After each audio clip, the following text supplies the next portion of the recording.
Marami kasi sa mga tao nakalimot sa Diyos, napanig kay Satanas, nawala na sa kanilang buhay ang Diyos. Ang nasa buhay nila, kayamanan, ambisyon, mga kalayawan, party. Ang sabi ng Panginoon, mula nung kaarawan ng inyong magulang, nagpakaligaw kayo, nagpakalayo kayo, at hindi kayo tumalima sa aking mga tuntunin. Manumbalik kayo sa akin.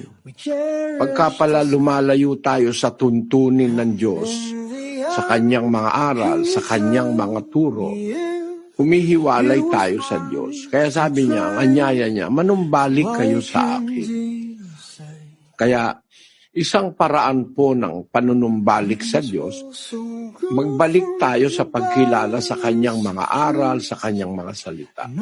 At ang magiging resulta, sila'y magiging akin.